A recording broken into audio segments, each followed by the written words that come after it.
The new Chinese premier in Europe. During his first visit abroad since taking office in March, Li Qiang spent 6 days visiting Germany and France with a heavy focus on business ties. The Chinese premier held talks with German and French leaders as well as attending gatherings for business leaders. Officials from both sides, especially China and Germany, have also held consultations involving a wide range of government departments from both sides. Premier Li Qiang also attended a global financing summit which seeks to build a new contract between the global north and south on climate change.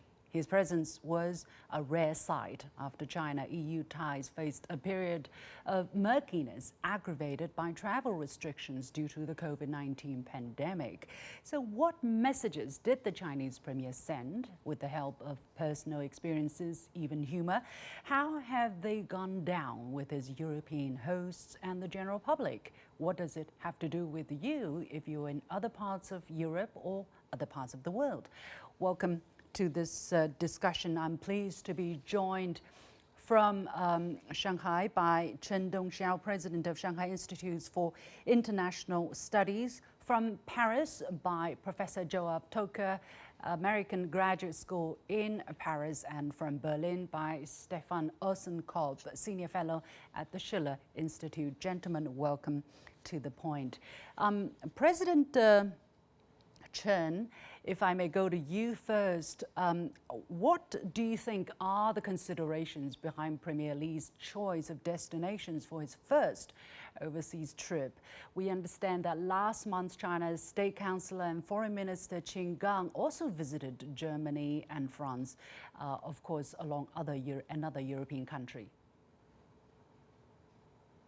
Well, I think that 2023 is the 20th anniversary of China-EU Comprehensive Strategic Partnership.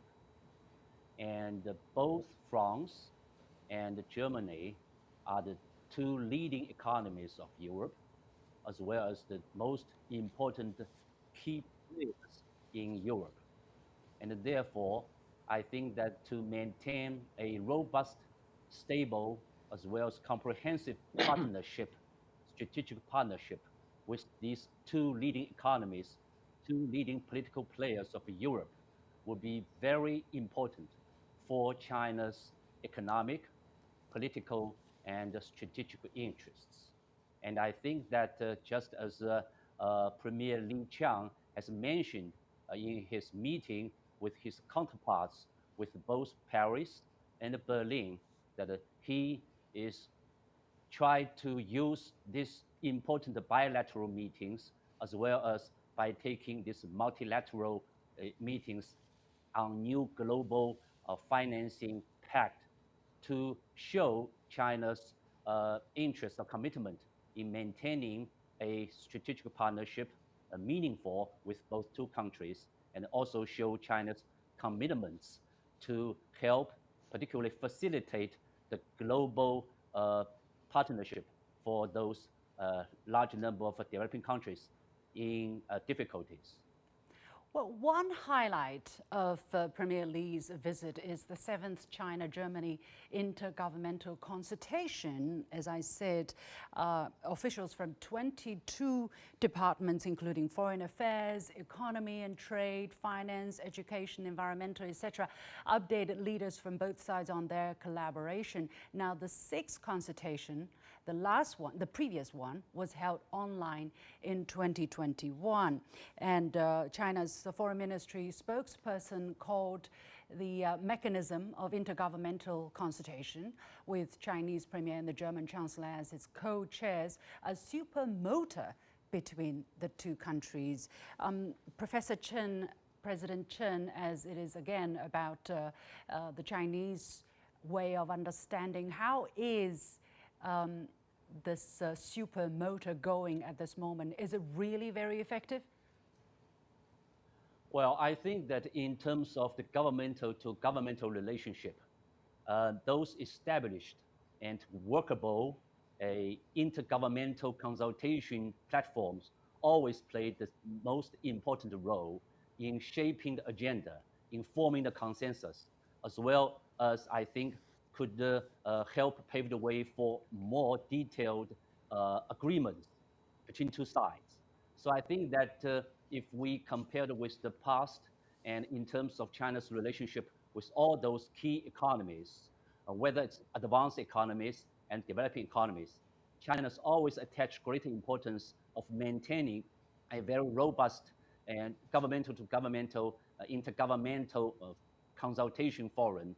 I think that such kind of a consultation forum as Premier Li Qiang this time attend the seventh intergovernmental consultation with his counterparts in Berlin has again shown that I think all those important agencies, ministries of two countries, they could compare notes about where are we now about our progress, what are the remaining difficulties or as well as the challenges ahead of us, and how that both sides through the concerted efforts could address those difficulties and the differences, and also to find out a solutions to those challenges. So I think such kind of intergovernmental mechanism playing the key role, and also it did reach already. I think we have seen a lot of progress and results have been reached following this seventh intergovernmental consultation.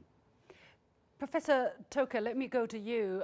As important as intergovernmental consultation are, the business community definitely on the watch out during Premier Li's visit. Wherever he went, he attended, as I said, seminars with business leaders in Berlin. On the second day after he arrived in Germany, he visited BMW and Siemens in Munich. He also attended a dinner with French business leaders in Paris.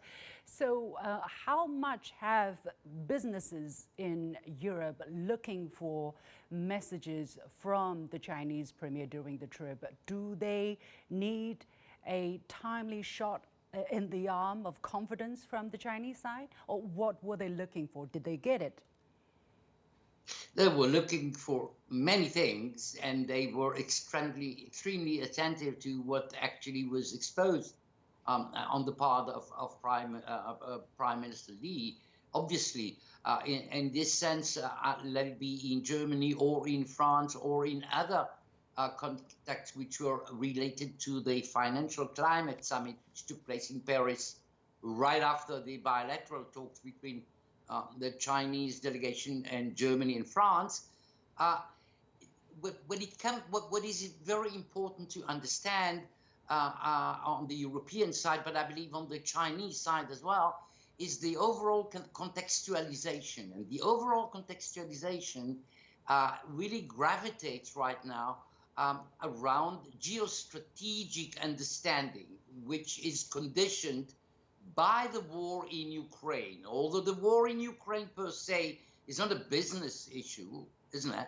And is not, although it is related perhaps to questions which are affiliated with energy and with commodities, the issue which is on the mind of European leaders, business community and away from the business community, is really linked to this war, which is taking place an hour and a half flight away from where I'm speaking to you, or my colleague in Berlin is speaking to you. So maybe if you look at it from Beijing or from Washington, this tragic war seems obviously very serious and very important, but you don't feel it the way European nations do. And I'm already on the western side of the continent in Paris, in France, but think about the overall appreciation of other European countries which are even closer to the battlefield. So what were they looking for from China, from the Chinese premier, that, you know, for instance, China's position on the war, or China's position on further opening up in terms of business collaboration with Europe?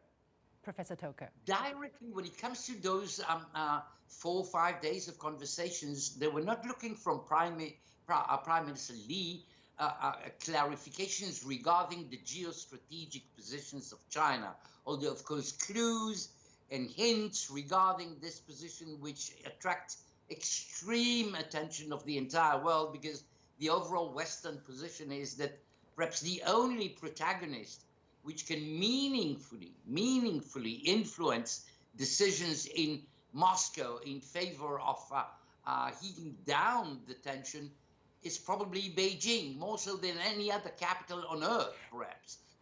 So this was not on the table. This was the, how should I say, this was the elephant in the room.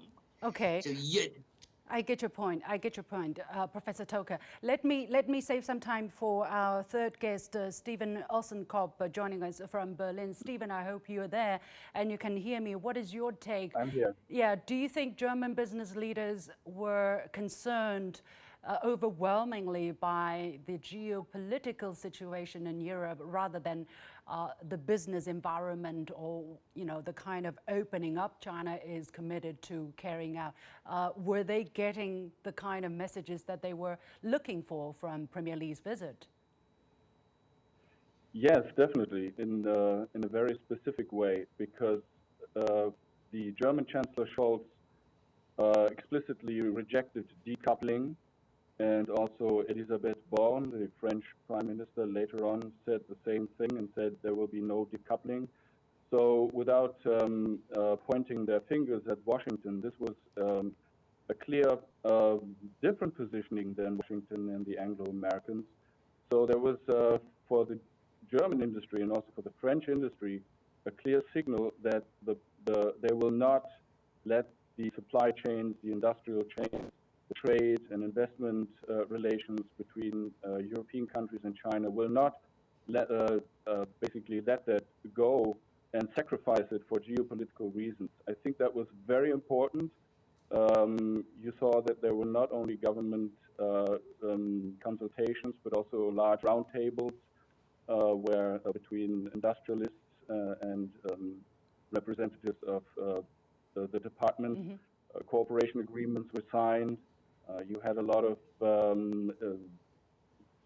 intergovernmental fora for cooperation in science and industry. So I think there was a lot of pressure, especially by the German industry. We need a clear signal there will be no decoupling, and that was also a position explicitly against the European Union Commission and leadership, who talked about de-risking, which is basically the same thing, had just a different color and smell maybe. But the consequences of de-risking would be no less, no less dramatic for the German and maybe also the French industry. Okay. So I think that was the key message. Yeah. Yeah. Professor Chen, let me come back to you. If you want to respond to what the other guest was speaking, of course, you're welcome to do that. But in wrap up, I really want to hear from the Chinese perspective. Do you think China achieved its expected goals after this, objectives after this visit? Are Europe and China, or at least the two largest economies in Europe and China, on a more engaging way of interacting with each other? Well, I think that Premier Li Qiang's visit to two countries have already, as I expect, we have realized our expectation, and for mainly two reasons. One is, I think, in terms of those, in politically speaking, that this visit will somewhat improve the political trust between two sides, between Beijing and Berlin, and Beijing and France. I say that it is too somewhat, because for the past couple of years, particularly for the past 2 or 3 years, we have seen a quite politically difficult period of time between two sides. And there are a lot of talkings about decoupling, a lot of talking about the so-called China threat. And I think that the key message Premier Li Qiang's visit to either Berlin and France is to make it very clear that China is still opening up, is still an opening up society, and China is very committed itself, engaged with European counterparts to make this economic recovery as stable and robust as possible. Because if we have seen a continuous deterioration of global economy, I think that we will see a more serious consequences politically, security, as well as economically. So I think that this is very important. Secondly, in terms of a bilateral relationship, I think following these visits, and China and France, as well as China and Berlin, we also reach quite a number of important bilateral cooperation agreements on a lot of issues on green transition, environmental protection, climate change response, maintaining a high level industrial, global, and supply chain, etc., etc.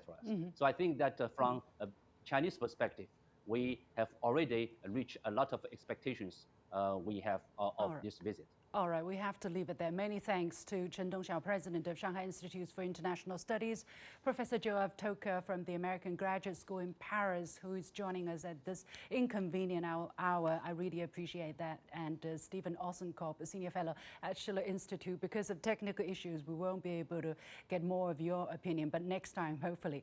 When we come back, a mutiny by Russia's Wagner Group leader Prigozhin appears to have ended with him recalling the troops. What impact will the day of chaos have on Russia and the ongoing war in Ukraine? Stay with us.